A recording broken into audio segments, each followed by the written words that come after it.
bagian dalam ibadah kita hari ini.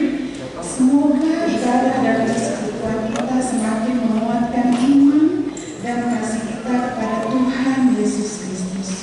Saudara-saudara jemaat HKBP Makassar yang sedang menderita sakit dan mempunyai beban pergumulan, kiranya Tuhan memberi kesembuhan dan pertolongan. Kepada jemaat yang memberi perhatiannya kepada gereja ini, kiranya Tuhan memberi berkat yang berkelimpahan.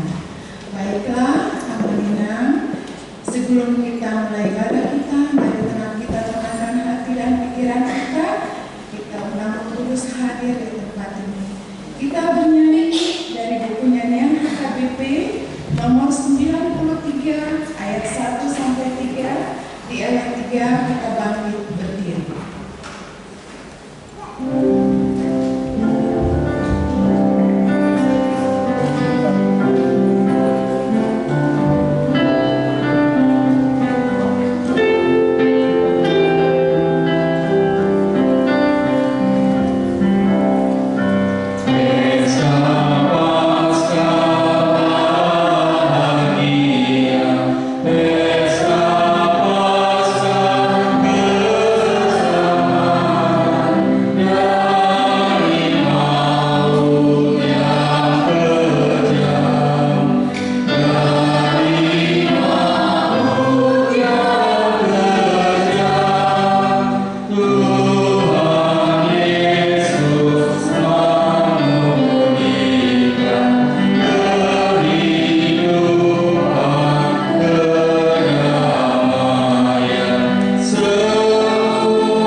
Kami mengucapkan terima kasih kepadamu karena Engkau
Salam.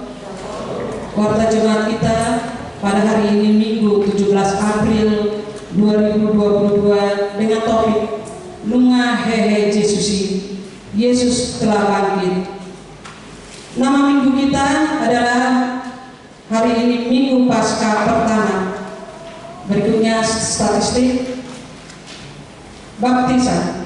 Pada hari Minggu tanggal 1 Mei 2022 yang akan datang, Gereja HKBP Makassar akan melaksanakan sakramen baptisan kudus kepada anak-anak, kepada orang tua yang hendak membawa anaknya ke dalam baptisan kudus, agar mendaftar ke sekretariat gereja dengan membawa fotokopi akte kelahiran jika sudah ada. Bagi yang bukan anggota jemaat HKBP Makassar, agar membawa surat keterangan dari gereja asalnya. Tuhan Yesus memberkati semua keluarga. Berikutnya Dewan Diakonia, gerakan Rp2.000 untuk diakonia sosial HKBP Makassar. Sesuai hasil rapat huri HKBP Makassar Resort Sulawesi Selatan tanggal 12 Desember 2021, salah satu program Dewan Diakonia mengadakan aksi gerakan Rp2.000 untuk membantu keuangan pos diakonia. Dengan ini kami mohon supaya semua jemaat untuk tetap membantu keuangan pos diakonia dan dapat kita masukkan dalam kotak yang disediakan di pintu masuk gereja. Tuhan Yesus memberkati. Berikutnya dana pensiun, gerakan Rp1.000 untuk dana pensiun HKBP. Sesuai surat pengurus HKBP nomor 367-C04-3/2021 tanggal 9 Maret 2021, hal mendukung dana untuk dana pensiun HKBP dan Warta Jemaat tertanggal 9 Mei 2021 tentang gerakan Rp1.000 per hari atau Rp30.000 per bulan dan donatur sukarela. Diharapkan semua warga jemaat HKBP Makassar bersedia mendoakan dan mendukung program dana pensiun HKBP seperti yang tertulis di buku yang nomor 170. Ia ai satetek naotik bayi molos saya manetek mangalak tapi berhubung tunggangan dana pensiun harus sudah selesai per 31 Juli 2022, dimohon kepada semua jemaat untuk dapat membantu melunasi kewajiban kita masing-masing. Tuhan memberkati apa yang kita rencanakan sehingga semua dapat terlaksana dengan baik. Berikutnya ke sekretariat persembahan. Yang pertama, pada hari ini Minggu tanggal 17 April 2022, kita mengantarkan persembahan ke depan altar untuk pelayanan kategorial perempuan HKBP Pusat. 2. Hari Senin tanggal 18 April 2022 yang akan datang adalah pesta Paskah kedua. Kita akan mengantarkan persembahan bakti Paskah ke depan altar untuk pelayanan diakonia sosial. Dan ketiga, hari Minggu 24 April 2022 yang akan datang, kita mengantarkan persembahan ke depan altar untuk dana pensiun HKBP Pusat. Marilah kita memberikannya dengan sukacita. Berikutnya program kerja seksi dan anggaran 2022 sesuai program kerja huria tentang pilihan bulanan. Dengan ini dihimbau kepada semua jemaat agar membayar secara rutin setiap bulannya pilihan bulanan dan dimohon untuk mengisi di kartu pilihan bulanan yang sudah disediakan melalui situasi wilayah masing-masing. Tuhan Yesus memberkati. Yang berikutnya pelayanan pesta Paskah kedua. Hari Senin 18 April 2022 jam 19 WITA kita mengadakan kebaktian ibadah pesta Paskah kedua memperingati kebangkitan Tuhan Yesus. Kebaktian dilaksanakan di Gereja Bahasa Batak. Kebaktian wilayah. Kebaktian wilayah untuk wilayah Roma Selasa 19 April 2022 di rumah keluarga Pendeta RJ Simamora SPHMM M Guru Selitonga dilaksanakan di gedung sekolah minggu. Kemudian wilayah Korintus hari Rabu 20 April 2022 di keluarga R Sidaputar BA Bo Sringoringo dilaksanakan gedung sekolah minggu HKBP. Acara dimulai jam 19.30 WITA. Berikutnya pengumuman wajib mematuhi protokol kesehatan. Sehubungan dengan pandemi virus COVID-19, dihimbau kita tetap diwajibkan untuk tetap mematuhi protokol kesehatan dengan cara 3M. Kiranya Tuhan Yesus tetap menjaga umatnya. Tuhan Yesus memberkati. Berikutnya jemaat yang sakit, mohon dukungan doa bagi warga jemaat HKBP Makassar yang sedang menderita sakit, baik yang di rumah maupun di rumah sakit. 1. Nyonya Insinyur M. Simatupang 2. Nyonya Sintua B. Banjarnahor CG Boru Manulang. 3. Parulian Boru Pasaribu. 4. Nyonya JC Sipayung E Boru Napitupulu. 5. Sintua Dr. Agus M. Sinaga MBA. 6. Nyonya Manurung Boru Singkura. 7. Sintua PRM Sinaga. 8. AHA Manurung. 9. Nyonya Wenai Bahu KR Boru Pasaribu. 10. Nyonya T. Sitanggang N Boru Tabara. 11. Nyonya J. Kumora M Boru Sinaga. 12. Nyonya Situa Kagul Gultom CH Boru Pardede. 13. Risna Boru Sitorus. 14. Nyonya MP Silitonga F Boru Samosir. 15. Nyonya Situa T Saragi N Boru Panjaitan. 16. Nyonya STG Simatupang D Boru Siregar. 17. Insinyur M Simatupang. 18. Nyonya R Simajuntang R Boru Sinurat. 19.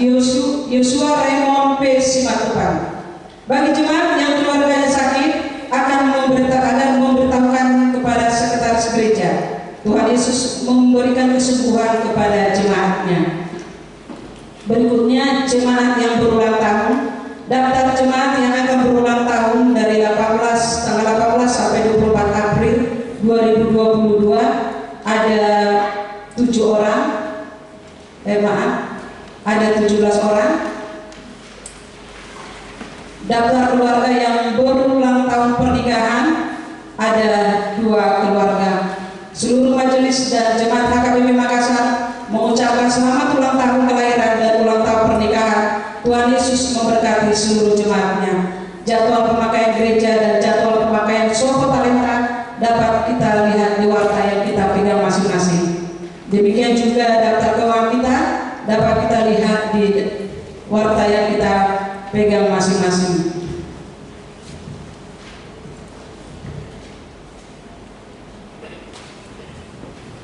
Daftar kegiatan tahun kesehatan juga bisa kita baca dalam warta yang kita pegang masing-masing.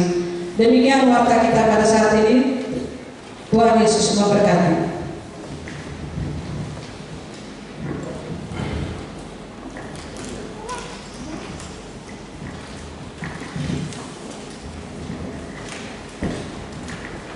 Sambil mengumpulkan persembahan 1A dan 1B, kita bernyanyi dari buku nyanyian HKBP nomor 633 ayat 1 dan seterusnya. Oh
Damai sejahtera Allah yang melampaui segala akal, itulah kiranya yang menyertai hati dan pikiranmu di dalam nama Kristus Yesus Tuhan kita.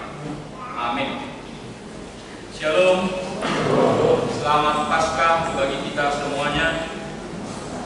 Bapak Ibu Saudara yang dikasihi oleh Tuhan, mari kita bersama-sama untuk membaca firman Tuhan buat kita di minggu ini, di Pesta Paskah buat kita, yang tertulis di dalam kitab Lukas pasal yang 24 ayat 1 sampai dengan ayat yang ke-12.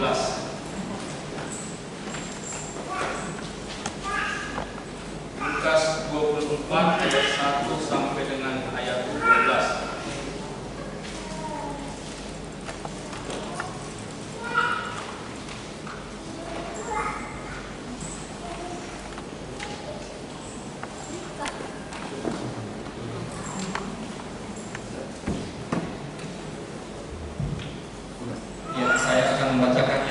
Demikian firman Tuhan.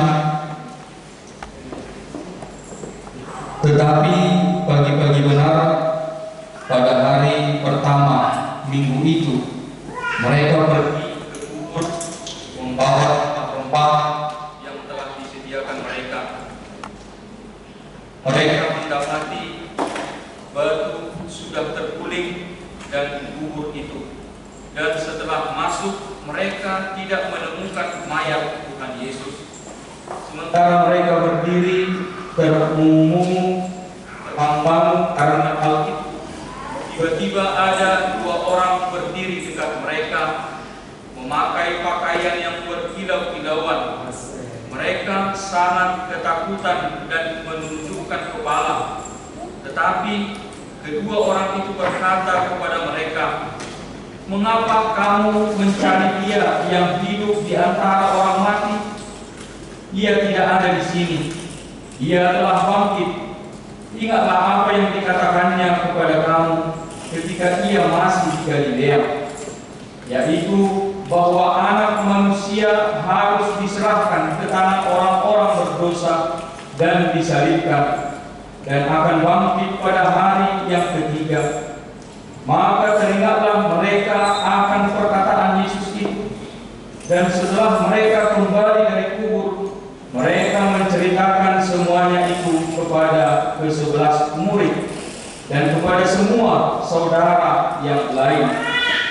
Perempuan-perempuan itu ialah Maria dari Magdala dan Yohana dan Maria ibu Yakobus, dan perempuan-perempuan lain juga yang bersama-sama dengan mereka memberitahukannya kepada rasul-rasul.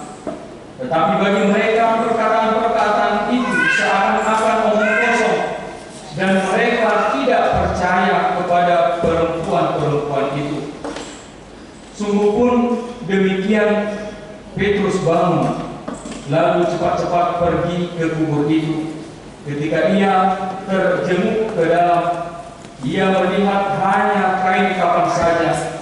Lalu ia pergi dan ia bertanya dalam hatinya, apa yang kiranya telah terjadi.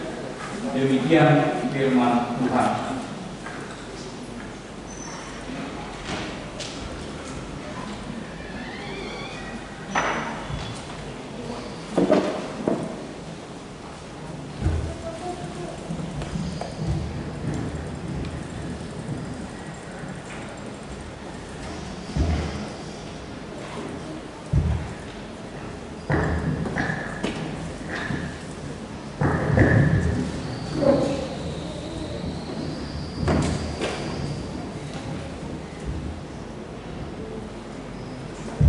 Ya, Ibu Bapak Saudara yang dikasihi oleh Tuhan, demikian tadi firman Tuhan yang telah kita baca bersama. Mengenai kebangkitan Tuhan Yesus, ada satu ayat Alkitab yang begitu dengan jelas menjelaskan kepada kita, yang menerangkan tentang makna Paskah atau kebangkitan Yesus.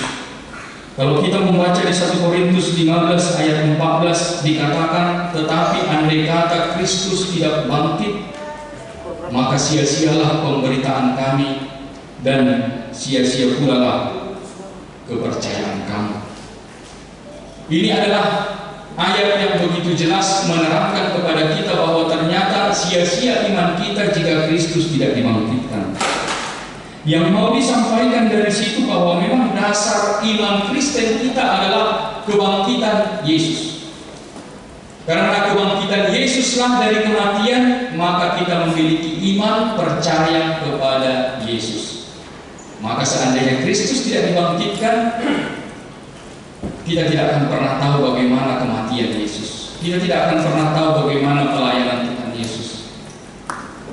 Maka Bapak Ibu Saudara yang dikasihi oleh Tuhan, dari kebangkitan Yesus inilah orang Kristen yang pertama, orang Kristen yang mula-mula murid-murid Tuhan Yesus mulai kembali mengingat bagaimana penderitaan Yesus, bagaimana Yesus mati, bagaimana dia datang ke dunia ini, bagaimana dia lahir, apa yang dia ucapkan ketika pelayanannya.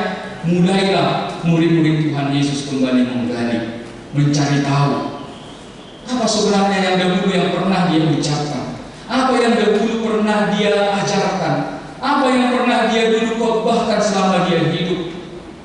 Bahkan lebih jauh lagi, mereka kembali membuka kitab Perjanjian Lama.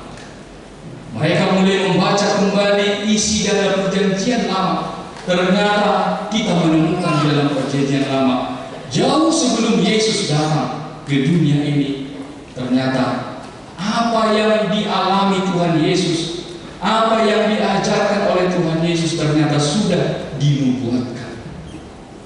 Maka dapat kita katakan bahwa sebenarnya kebangkitan Tuhan Yesus ini adalah dasar iman orang percaya. Mengapa kita orang Kristen beribadah hari Minggu?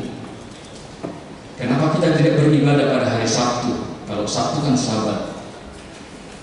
Dan disinilah iman kekristenan kita. Kalau di dalam pengakuan iman HKBP mengatakan bahwa kebangkitan Yesus dan turunnya Roh Kudus itu adalah alasan untuk kita beribadah pada hari Minggu.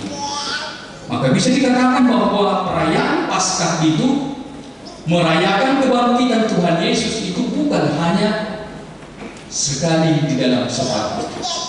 Perayaan Paskah itu bukan hanya sekali di dalam setahun, tetapi kita mau merayakan Paskah, kita merayakan kebangkitan Yesus, kita mau merayakan turunnya Roh Kudus itu adalah setiap minggu. Setiap minggu kita beribadah, kita mau merayakan kebangkitan Yesus. Allah yang hidup, Allah yang bangkit, itulah yang kita rayakan setiap minggu. Itulah ibadah orang Kristen. Itulah penyembahan orang Kristen pada hari Minggu. Sehingga kita beribadah hari Minggu itu adalah karena kita merayakan Allah yang hidup. Maka Bapak Ibu Saudara yang dikasih oleh Tuhan, apa yang mau disampaikan kepada kita bahwa memang begitu sentralnya, begitu pentingnya makna Paskah di dalam kekristenan kita. Paskah itu adalah dasar iman untuk mengakui. Yang pertama adalah bahwa Tuhan hidup dan berkuasa di dalam hidup kita. Kebangkitan Yesus itu adalah dasar iman kita untuk mengakui bahwa ada Tuhan, ada Allah yang hidup. Itulah kekuatan iman kita. Kalau kita boleh membandingkan dengan agama lain, itulah kekuatan iman percaya kita kepada Yesus, bahwa kita memiliki Allah yang hidup. Dan yang kedua adalah kita mengakui bahwa ada kehidupan setelah kematian. Mengapa? Sebab kita telah dibaptiskan di dalam kematian dan kebangkitan Yesus. Maka kita percaya bahwa ada kehidupan setelah kematian. Seperti Yesus juga, dia mati, tetapi dia juga akan bangkit dari kematiannya. Maka demikian juga orang yang percaya kepada Yesus, ada kehidupan setelah kematian. Inilah dasar kita untuk mengatakan itu melalui kebangkitan Yesus. Oleh karena kebangkitan Yesus kita mengatakan bahwa ada kehidupan setelah kematian. Oleh karena kebangkitan Yesus dari kematian itu kita mempercayai juga bahwa ada Allah yang hidup. Ada Allah yang berkuasa di tengah-tengah hidup kita ini. Maka ibu bapak saudara yang dikasihi oleh Tuhan, di dalam nas yang telah kita baca tadi di sini, ini adalah peristiwa permulaan ketika diketahui bahwa Yesus tidak ada lagi di kuburannya. Yesus telah bangkit dari kematiannya. Kalau kita perhatikan di dalam nas ini, Bapak Ibu saudara yang dikasihi oleh Tuhan, ada peristiwa, ada hal-hal yang perlu kita perhatikan. Yang pertama di situ tadi adalah ucapan dari malaikat yang mengatakan, "Mengapa kamu mencari Dia yang hidup di antara orang mati?" Mengapa kamu mencari Dia yang hidup di antara orang mati? Di sini kita mau dijelaskan tentang pengakuan iman kita. Pengakuan iman kita yang mengatakan bahwa kita percaya kepada Allah yang hidup. Itu sebab dikatakan tadi di situ, "Mengapa kamu mencari Dia yang hidup di antara orang mati?" Bahwa Yesus itu adalah Allah yang hidup. Allah yang hidup. Orang mati tidak dapat berbuat apa-apa. Tidak ada yang bisa dilakukan oleh orang mati. Tetapi Allah kita, Tuhan Yesus Kristus, adalah Allah yang hidup. Kalau Dia hidup, maka Dia dapat berbuat. Dia dapat melakukan. Dia dapat bertindak. Dia dapat bekerja, berkarya di tengah-tengah hidup kita ini. Allah yang benar-benar nyata, ada dan hidup. Itulah yang mau diterangkan yang pertama kepada kita, bahwa kedatangan Tuhan Yesus ke dunia ini, Dia melakukan pelayanan, Dia berkarya, Dia melayani, Dia mati, dan Dia juga bangkit dari kematian. Apa yang mau dijelaskan kepada kita di sini? Itu semua mau menjelaskan kepada kita bahwa memang Allah sungguh-sungguh benar ada di dalam hidup kita ini. Bahwa Allah benar-benar sungguh hidup di tengah-tengah dunia ini. Itulah yang mau diterangkan oleh Yesus di dalam hidup kita ketika Dia datang ke dunia ini. Dia mati tetapi Dia juga akan bangkit. Inilah yang kita syukuri ibu bapak saudara yang dikasihi oleh Tuhan ketika kita merayakan kebangkitan Tuhan Yesus dari kematian. Kita mau bersama-sama dengan Allah yang hidup. Kita merayakan Allah yang hidup. Kita berdoa kepada Allah yang hidup. Itulah yang pertama yang mau dijelaskan kepada kita tadi. Mengapa kamu mencari Dia yang hidup di antara orang? Kenapa? Karena Allah kita adalah Allah yang hidup. Kita bersyukur atas kebangkitan Yesus. Kita berdoa kepada Allah yang hidup. Kita menyembah kepada Allah yang hidup. Kita beribadah kepada Allah yang hidup. Allah yang benar-benar ada di tengah-tengah hidup kita ini. Dan yang kedua adalah kalau kita perhatikan di ayat 8 dikatakan di situ, maka teringatlah mereka akan perkataan Yesus. Mereka teringat akan perkataan Yesus. Bapak Ibu saudara yang dikasihi oleh Tuhan, kematian Tuhan Yesus, penyaliban Yesus memang sungguh sangat jelas masih dalam ingatan mereka. Masih baru 3 hari. Begitu pahitnya penderitaan Yesus. Masih 3 hari berlalu. Begitu sakitnya yang diderita oleh Tuhan Yesus. Tentu hal ini membuat bercampur aduk perasaan mereka, antara takut, antara sedih, dan berbagai macam perasaan yang mereka alami. Dan saat itu mereka juga harus dihadapkan Yesus yang tidak ada di dalam kuburan. Bapak Ibu saudara yang dikasihi oleh Tuhan, apa yang kita lihat dari di situ? Ada mereka yang bingung, ada mereka yang heran, ada yang mereka, bahkan murid-murid Tuhan Yesus tadi menganggap seakan-akan itu adalah omong kosong. Tidak akan mungkin Yesus bangkit dari kematian. Sulit murid-murid Yesus untuk mempercayai yang disampaikan oleh perempuan-perempuan tadi bahwa Yesus telah bangkit dari kematian. Tetapi malaikat Tuhan Yesus tadi datang ke situ. Malaikat Tuhan menjelaskan Ketika malaikat itu menjelaskan, barulah mereka menerima kenyataan itu apa sebenarnya yang terjadi, bahwa Yesus itu bangkit. Bapak Ibu Saudara yang dikasihi oleh Tuhan, jika pada saat itu yang menjelaskan kepada mereka adalah malaikat Tuhan, sehingga mereka mengerti apa yang dilakukan oleh Tuhan Yesus, apa yang diperbuat oleh Allah. Kalau kita sekarang, kuasa Roh Kuduslah yang memampukan kita. Kuasa Roh Kuduslah yang memampukan kita untuk dapat memahami apa yang Tuhan lakukan di tengah-tengah hidup kita ini. Supaya kita dapat mengerti akan firman Tuhan, kuasa Roh Kuduslah yang bekerja di tengah-tengah hidup kita. Seperti Tuhan Yesus, murid-murid Tuhan Yesus tadi